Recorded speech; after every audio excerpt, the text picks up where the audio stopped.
Hello, Princess on a Pillow here. I am here to do a review slash recap with my opinion on Ready to Love, Season 8, Episode 5, titled Navigating Non-Negotiables. Okay, so we pick up where we left off. Tommy gathered everybody together. Then he chose Jessica as the spokesperson, and Jessica called out Red, and she called out Red, who's the with the thought job, and she called out Marvin, the erotic author. She called them up, and then she told them a little bit about themselves. Then she told Red that he was not ready to love. Why is that a flyaway here? What's going on? Yeah, she told him he was not ready to love. His parting statement was, "It's not me that's not ready to love. It's them that's not ready to love me." He must have practiced that in the mirror several times, right? As his outgoing statement. Next, Tommy happily told the ladies that they are done making decisions, and he ecstatically told the men that they now have all the power to eliminate. And he told them that this week they should discuss their non-negotiables. That's where the title comes from. Right? So the dates begin. They get back to Dallas. They're not at the ranch anymore. And the first date is Herbert set up a date with Quentin, Janelle, and Katarina. Herbert needs to cut his hair. I can't stand a man who's over 30 years old with dreads, plus all the way down to his waist. Ugh. So Herbert, Quentin, they get there to the restaurant. It's an outdoor restaurant. They sit down outside, and they sit down on a picnic table. They order drinks. And then Janelle shows up, and she hugs them all. She greets them all. She sits beside Quentin across from Herbert. And Herbert asks Janelle how have she been juggling her situationships. And Janelle told him that he has been busy too, because she told him that he hasn't returned her text messages. And Herbert told her that that's not true. And then he changes the subject and gives her a compliment. I think Herbert is playing some dumb game. As far as I'm concerned, he's playing some kind of game. Anyway, Katarina shows up and she hugs everyone. And if I were Janelle, I'd feel a little intimidated because Janelle is the oldest one at the table. You know? Katarina is a young, pretty tenderoni, and she's older than them all. She's older than all the guys and Katrina. But then Herbert is flirting with Katarina, and Janelle, she don't like it. So they talk about their non-negotiables, and Herbert said his non-negotiable is he wants kids. Quentin says his non-negotiable is having emotional intelligence. What does that mean? He wants his woman to be emotional intelligent. Alexa, what's emotional intelligence? Emotional intelligence is most often defined as the ability to perceive, use, understand, manage, and handle emotions. The ability to handle your emotions. That's a weird thing to say. Then he said he wants someone who is disciplined. Disciplined in what? Disciplined in their behavior, disciplined in what they eat, disciplined in going to the gym, disciplined in gaining weight. Disciplined in what? I need him to be more specific. I think he wants a wife who doesn't show any emotions, because he wants somebody who's disciplined. We don't know what he wants her to be disciplined in. He doesn't want her to gain weight. He wants her to eat like a bird. He doesn't want her to cuss. He doesn't want her to get emotional. He doesn't want her to get upset in public and just speaks her mind, because he wants her to be disciplined, right? He doesn't want her to speak out. He doesn't want her to get angry. He wants somebody dull and boring like he is. Someone who looks perfect on the outside. I guess. I don't know. He wants someone who can control their emotions and someone who's disciplined. Janelle said her non-negotiable is someone who is ambitious. Someone who has drive. That means she wants somebody who got a job. That's what that means. That means she's not taking care of you. You better have a job. So they go to play pickleball. I've never heard of pickleball. It was Janelle and Quentin against Herbert and Katrina. And pickleball is an indoor thing. It looked like a smaller court than tennis is. And it looked like tennis with a paddle instead of a racket. That's what it looked like to me. So Quentin and Janelle, they played like pros. And Katrina and Herbert, they played like they were blindfolded. So Janelle and Herbert, they go off to talk. And he told her that he did not like that she picked Quentin to be her partner. She said, I didn't pick Quentin to be my partner. Quentin picked me. And she told him it's a gentleman's game. She's trying to tell him, hey, you better step up and do what you need to do. Don't just sit back and let Quentin take charge. You better do what you need to do.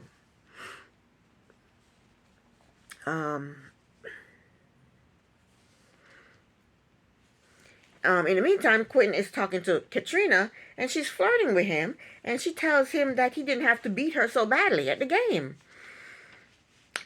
Katrina, if a man allows you to win at a game, that means he thinks you're stupid and have no skills.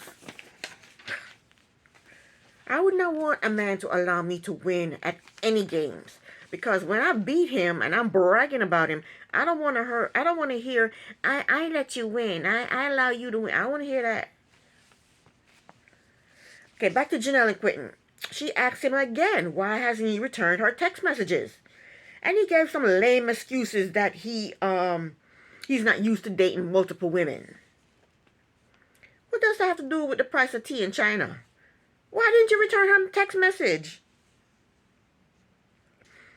Either you need to return her text message or tell her that you're not interested in her so she can move on. Don't be playing games, Quentin. She tells him that he's the only one that she wants to talk to. So then he caves in and he says, okay, I'll do better. I would not want to force somebody to contact me. If I gotta force you to return my text message, that's some crazy mess. You're not interested in me if you don't want to return my text message. If you don't want to talk to me, you're not interested in me. The next day, Chris invites Aries over to his house. And he has a private chef cook some African food, African cuisine for them. The chef was a cutie. He can cook for me any day. But I don't think Aries and Chris make a good couple. He is only 4 years younger than her, but he's so short. He looks like a child. Anyway, they sit down to eat and they talk about their kids. She has boys who are 13 and 11-year-old. He has a daughter who's 11-year-old. So they talk about non-negotiables, and Aries wants a good father for her kids.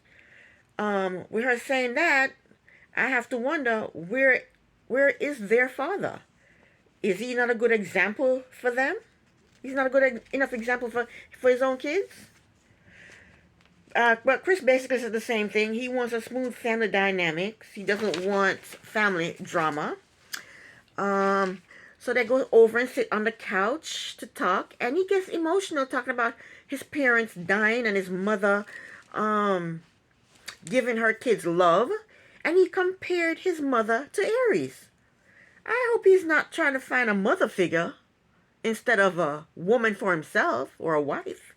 It seems to me he's trying to find a mother figure. Because he then shows her a painting of him and his mother. In his confessional, he also said that Aries, he said he liked Aries because she has a nurturing spirit. Chris is looking for a mother figure. That's what he's looking for. And even when they hugged, he didn't hug her like this, you know. He didn't hug her like that. He hugged her like this. He didn't hug her like you would hug somebody that you're sexually attracted to. He hugged her like that. Who hugs like that? Who hugs somebody like that they're sexually attracted to? Yeah, I think Chris is looking for a mother figure. He's not looking for a woman, a love interest. There's no connection for them. There's no connection there. Next date, Marvin set up a date with Unique to go horseback riding. And that is on my bucket list, to go horseback riding. So they ride out to a lake where there was a picnic set up with a blanket, pillows, roses, flowers, food, wine, a fire pit. It was actually nice. It was actually really nice. And I said this before about Marvin, that if it wasn't for his dominatrix, I would like him. Unique was, she was touched. She was touched by the picnic setup, so she gave him a kiss. And I don't blame her, because Marvin is attractive. As long as he don't bring out no whips and chains, he's cool. Unique asked him about his non-negotiable. He said he wants 2 more kids and one has to be a boy. Unique told him that it might not be possible to have a boy. Who does Marvin think have the power to decide the gender of a child? Who he thinks has that power? Is he going to keep having kids until he has a boy? What if he has 10 girls and no boys? What then? He tells Unique that he cannot not have a son. He said in his confessional that if a woman doesn't have children, if what did he say? If a woman doesn't have children, they are not his preference. I think he's trying to say he doesn't want a woman that already has kids. Is that what he's saying? I think so. I think that's what he was saying. Marvin is 41 years old. If he wants a bunch of kids, or if he wants a boy, he better hurry up and find a woman who's into dominatrix, who want to have a bunch of kids, and keep having sex with her and keep having kids with her, and pray that she pumps out a boy eventually. I'm not saying it's impossible, but you good luck with that. Good luck with that. Next date, Marie, and I cannot say that man's name for anything. Marie and a group had a group date with Jessica, Kiera, Sierra, Chris, and Herbert. Marie had he had on shorts overall that was a bit too small for him. Chris had a fanny pack, but at least he didn't have it around his waist. He had it across his chest, but it was still a fanny pack. So they all read each other, and they're at a studio to have improv lessons. That's not something I would want to do. Don't take me too far out of my comfort zone, and that's way out of my comfort zone. I wouldn't want to do that. Anyway, Chris and Jessica, they go on stage, and they have to discuss a made-up scenario. Their scenario is what happened. Have a conversation. You just had a car crash. Have a conversation about the car crash, after the car crash. And automatically, Jessica blames him for the car crash. She said because he didn't listen to her, he didn't go left when he was supposed to go right or some nonsense, that's why they had a car crash. And she blames him for the car crash. I didn't like that. If I was in a car crash with somebody, the first thing I would ask him, are you okay? You want to go to the hospital? I think I'm okay too. Find out if each other is okay. She want to blame him for the car crash. It wasn't a fender bender. He said a car crash. I think Jessica is a bit too forceful. She's too forceful. She needs to be a little bit more softer and sweeter. But then Chris turns the table on her, and then he blames her for the car crash. So he tells her that his non-negotiable is finding a resolution. My non-negotiable in this scenario would not to play the blame game. And thank God that nobody was hurt and nobody got killed. That's my non-negotiable. Jessica's non-negotiable is to be taken care of. Something happened to her and she couldn't take care of herself. She wants to know that somebody can take, the person she's with can take care of her. And then Chris says, I own my own business. I can take care of you until you get better. Didn't last episode he told us he had to leave and go to work because his boss was honoring him with an award? So does he own his own business or does he have a boss? Does he work for a company? I don't know, Chris. Which is it? Which is it? Do you have a boss or do you own your own company? You're your own boss. I don't know. Maybe it's both. Herbert and Sierra are on stage, and their scenario is they just visit a family member in a hospital and talk about what the visit was like. Again, they went for the negative. Sarah said, your mama don't like me. She just didn't like the way I look or whatever. She didn't like me. Why would you say that? If I went to visit a family member in the hospital, I would be thinking about their comfort. Should I bring a blanket? Should I bring their clothes? Should I bring them food? Should I maybe decorate the room and say with get well cards and get well balloons and stuff like that? I want to think about their comfort if I went to visit somebody in the hospital.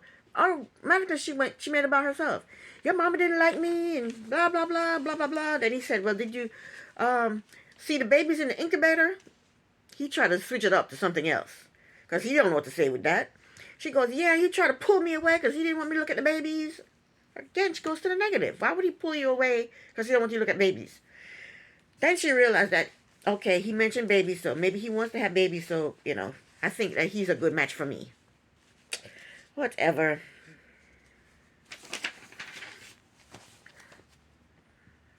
Yes, she said her non-negotiable is having babies. She want to have babies. And Herbert said he wants to have babies, but he wants to have a foundation first before he has babies. So she thinks that they're a good match. But Sierra would have to fight Janelle for Herbert. She would, because Janelle is all about Herbert. So next is Kira and Macrie. And this was a shit show. Their scenario was you're having lunch on a Sunday afternoon, have a discussion. So she asked him if he watched church on TV. He said yes. Let me see. Oh, she told him that her non-negotiable was she wants a man who is she wants a man who loves the Lord. She asked him if he prays every day. He says yes. I doubt it, but he said yes. He tells her that one of his non-negotiable is he wants someone who is health conscious. So she asks this chubby man if he is healthy. I would have thought it. I wouldn't have asked him because it's the man's week to terminate a woman. I wouldn't have asked it. But she asked it. She goes, Are you healthy? McRae told her, yes, he's very healthy. He's healthy all over, is what he said. He said some places you can't lose weight. What? Some areas you can't lose weight in. Your ears, your nose, and your lips. Those are the only places you can't lose weight in. Anyway, it was a train wreck. It's obvious that they don't like each other. She don't like him, he don't like her. Next date. Philip and Katrina.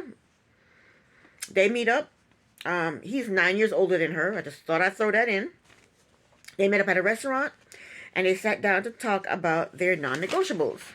Both of them said that their non-negotiable is religion. They said they're more spiritual than religious. He asked her how she feels about men with children. She goes, I'm fine with men with children, but she don't want the kids to be in diaper. She said she ain't changing no diaper, and she said she don't want to deal with no baby mama. No baby mama drama. Next date, Quentin, Unique, and Kara. He invited them to a boxing class. That wouldn't be me. I'm not going to that. I'm a lady. Treat me like a lady. What the hell am I going to boxing for? No, I'm not doing that. So after they are done with their boxing lessons, Kara goes off to the restroom, and Unique talks to Quentin. And they talked about co-parenting and having a healthy relationship. Who doesn't want a healthy relationship? Unique let him know that she is not totally healed from her past relationship. And he let her know that he is totally healed from his past relationship. In his confessional, he said Unique has healing to do, and he does not have it in him to go through it with her. He's so mean. So, after they're done talking, Unique says goodbye to them, to Kara and Quentin, and she leaves out. And now Kara is alone with Quentin, and they have a little chit-chat, and she tells him that he looks like the type of guy who dates white women. He told her that he has never dated a white woman. She asked him, well, do you date Mexican women? He said, I've dated Latinos. She goes, is that your preference? He said, I love my black women. Then he tells her everybody in his family is black and they all have black love. In his confessional, he said her question rubbed him the wrong way. And he wants nothing to do with Kara. That's what he said. Bye, Kara. I think you're going home, girl. I don't even think she wants to be there anyway. I don't think she liked any of these men. The guys meet up with Tommy in the lounge, and my prediction is Kiera and Unique. Those two are at the bottom, and I think Kiera may go home. Anyway, Tommy asks who are their connection. McRae says Jessica. Chris says Aries. Christopher says Kiera. Marvin says Unique and Katerina. Or did he say Unique? Because he threw her under the bus after that. I think he just said Katerina. Philip says Katerina. Herbert says Janelle and Lee. Quentin says Janelle and Lee. The non-connections are McRae said Kiera because she thinks he's fat. He didn't say that. I'm saying that. Quentin says Kiera because she thinks he doesn't like black women. I'm saying that. He didn't say that. Chris says Kiera. These are their people who they're not connecting with. Herbert said Aries because she doesn't want any more kids.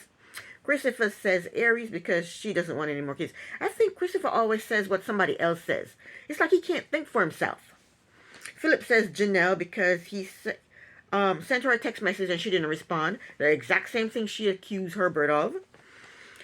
Y'all need to get it through your head. When somebody does not return your text, they don't want nothing to do with you. They don't want to communicate with you. They're not interested in you. Leave them alone. Marvin said Unique. He said I thought he was liking Unique, but I guess he doesn't like her because, what? I don't know. She don't want kids. She already has kids. I don't know. McRae said Unique because she needs healing. Quentin went in on Unique. And now I changed my mind. I think Unique is the one going home because he went in on her. Quentin said he is not attracted to Unique. He says she has healing to do. He says he has no desire to get to know her better. He said she turned him off. I don't like any of these men. I don't think any of them are going to find love. Anyway, it's time for one of the ladies to get the boot. Macaria meets up with Kiera. They talked about the improv date. Then he told her that they guys met with Tommy and her name came up. And she asked, was it good or bad? He told her a little bit of both. She goes, oh no. He asked her about her comfort with black culture. And I guess because of her comment to Quentin. She tells him that she is misjudged because she talks proper and she is prissy, but she loved black culture. McRae, he got distracted because he thought they had put cheese on his burger, but it turned out cheese wasn't on his burger, it was mustard. He then told her that the guys decided that she is ready to love. He got distracted about his food. That man loved his food. He says he's healthy though. Eating a burger with mustard on it. In her confessional, Kiera said that him questioning her about black culture felt disrespectful. I guess now she knows how Quentin felt. But I also think Quentin is not liking black women. I think Quentin is fake. I don't think Quentin likes Janelle. He wants someone who is disciplined. Janelle is not that girl. Janelle says whatever she want to say. Janelle do whatever she want to do. Janelle eat whatever Janelle want to eat. And I don't think Janelle works out. Janelle is not his type. Anyway, next, Unique meets up with Marvin. They compliment each other. They talk about the horse riding date. He tells her that they met with Tommy. The guys met with Tommy. And they feel that she has a lot of work to do on healing. And she's not ready to love. She says, okay. And then she tells him, I am ready to love. But then they hug and she leaves out. And this wasn't such a bad episode. I can always predict, though, who is going home. This is the end of my review. Thank you so very much for watching. Princess on a Pill here. Bye.